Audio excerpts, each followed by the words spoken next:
Okay, we have Rosine and the puppet. It is chapter 10, Eric Liddell. Chapter 10, Together at Last. On page 113. Eric spent 6 weeks with Flo and her family in Toronto. The time went by far too quickly, but Eric was able to tell Flo all about Jenny's wedding, and together they made some early preparations for their own wedding in Ch.10. They decided to be married in March 1934, right after Flo returned to China at the completion of her nursing training. By September 1932, Eric was back in Ch.10, ready for the start of a new school year. All of his old responsibilities were waiting for him. Eric was once again house father to a group of boys and Sunday school superintendent at Union Church. He also took on some new responsibilities. He was made secretary of the Anglo-Chinese College and chairman of the sports committee. I'm sorry, I always read at night. And now that he was an ordained minister, he took on more... What? She wants to sleep in my armpit? Yeah. Okay, in my armpit you go. Mommy said I love you in my armpit. I know. Okay. Oh. Getting cozy. And now that he was an ordained minister, he took on more speaking engagements in churches. He also wrote long letters home to his parents once a week. Since his parents were no longer returning to China, they wanted to know all about what he was doing and whether he had seen any of their old friends. On top of all this, Eric was still a school teacher with lessons to plan and papers to grade. But Eric liked all the extra work. It helped him pass the time while he waited for Flo to return. Everything went well for Eric until November 1933. When he received a telegram telling him that his father had died suddenly the day before. Eric felt sad and helpless. He and Robert were both on the other side of the world at a time when their mother needed them most, with no way to make it home in time for the funeral. With the news of James Liddell's death, many people, both missionaries and Chinese nationals, came to comfort Eric. Eric's father had made an impact on a great many lives in and around Ch.10, and Eric renewed his determination to do the same. During the next few weeks, Eric thought often about Jenny's wedding. No one had suspected it then, but it was the last time that the Liddells would be together as a family. Still, if he and Robert couldn't be with their mother, Eric was comforted by the fact that Jenny and Ernest were there to help her. In one letter to his mother, shortly after James Liddell's death, Eric wrote, "Jenny's garden will soon be in bloom again. You must go there, Mother, and stay with her, especially at this time of year. I am glad that I recently had a furlough and was with you, for now I can picture it all so clearly and see what you are doing." If word of his father's death saddened and depressed Eric, the news that Flo and her mother were aboard the Empress of Canada, bound for Taku, China, lifted his spirits. Eric could hardly wait for Flo to arrive. Finally, he and Flo would be together. The ship was making stops in Hawaii and Japan and was due to dock in China on or about March 1st, 1934. Flo wrote and told Eric that she would cable him from Japan with the exact date that the ship would arrive in Taku. Eric had a lot to do. His 3 roommates had all left to work in other places, leaving Eric alone in the apartment. The Anglo-Chinese College, which owned the place, gave permission for Eric and Flo to make it their home after they were married. Eric set about transforming the apartment into a suitable home for a married couple. The walls were repainted, new furniture was brought or borrowed, and the kitchen was scrubbed down. Finally, everything was ready, and all Eric could do was wait. Although it had been only 18 months since he had last seen Flo, it seemed like forever. Eventually, the day of Flo's arrival in Taku rolled around. Her father had returned to China a few months earlier, and together he and Eric made the hour-long train trip from Ch.10 to Taku. But when they arrived, bad news awaited them. The ship had been delayed by rough weather in the Yellow Sea. Remember where the Yellow Sea is? Isn't that in between the East Coast and Japan? The two men spent the night at a friend's house in Taku, and the next day made their way to the dock to meet the ship. Again, they were met by bad news. Gale force winds were still whipping up the sea, and through the haze of sea spray, Eric could see the Empress of Canada out towards the horizon. The ship was being tossed and turned by mountainous waves that beat against its hull. Although the ship was so close, the harbor master informed them of the latest delay. The Empress of Canada needed 15 feet of water clearance to safely enter the harbor and dock. But the tide was on the way out, and with such dangerous winds, the ship dare not try to enter the harbor. Instead, it would wait for the wind to drop, or for the next high tide. That could be for like another full moon, huh?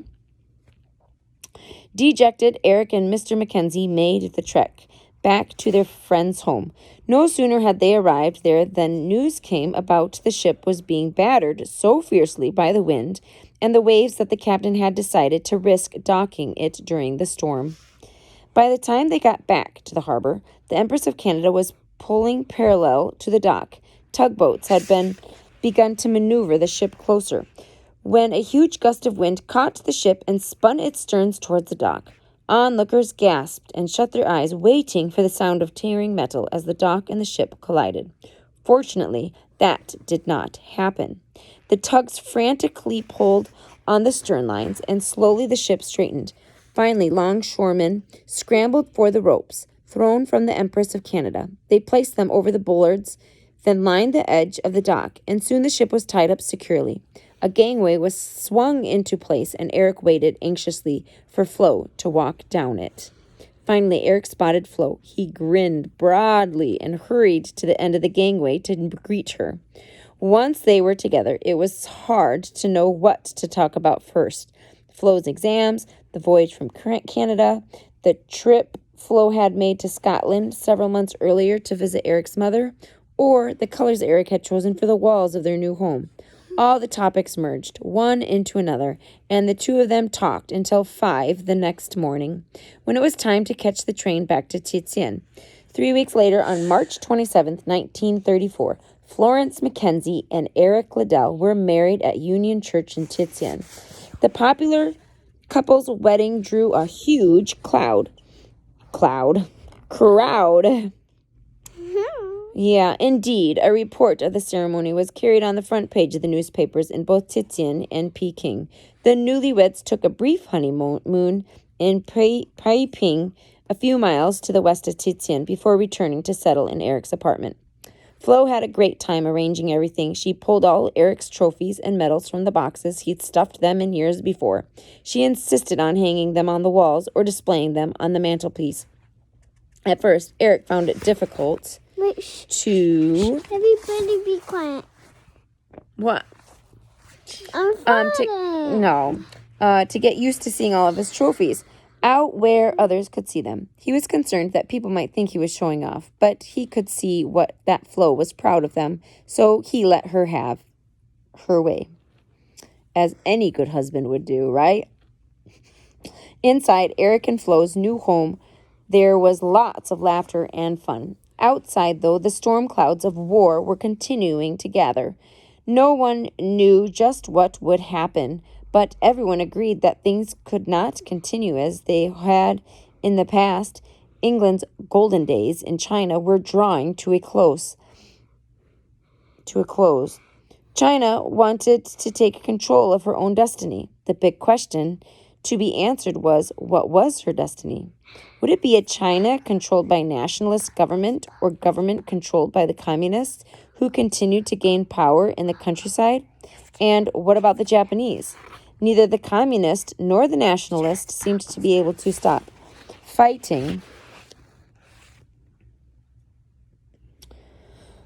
fighting each other long enough to repel the Japanese invaders. The local government in Ch.10 began to prepare for war. It ordered all boys' schools in the city to conduct military training for their students. Eric was not at all happy about this. It was hard to think of a Christian school teaching boys how to kill and maim others. But the school had no choice but to follow the local government's orders. Something good came out of it, though. All the training for war made many of the boys in the Anglo-Chinese college think more seriously about their religious beliefs. Soon, new Bible study groups were springing up all over campus. Still, it was a sober time that reminded Eric of how life had been at Eltham College back in London as older boys had prepared to go off and fight in the First World War. Despite the tension and uncertainty over what lay ahead for China, the first year of marriage passed quickly for Eric and Flo. It also produced a new member of their family, baby Patricia. A year later, Patricia got a sister, Heather. Flo enjoyed telling the story of how Heather came to get her name. Being Scottish, Eric had wanted to name his new daughter Heather, after the purple flowering shrubs that grew on the hillsides of Scotland. Flo wasn't so enthusiastic. She had another name in mind for the new baby. Eric offered to solve the matter by writing both names on slips of paper and drawing one out of a hat. The two of them agreed to name the baby whichever name was drawn. With great flourish, Eric folded the two slips of paper and put them into a hat. He held the hat up for Flo to select one. When she unfolded the slip of paper, it read Heather.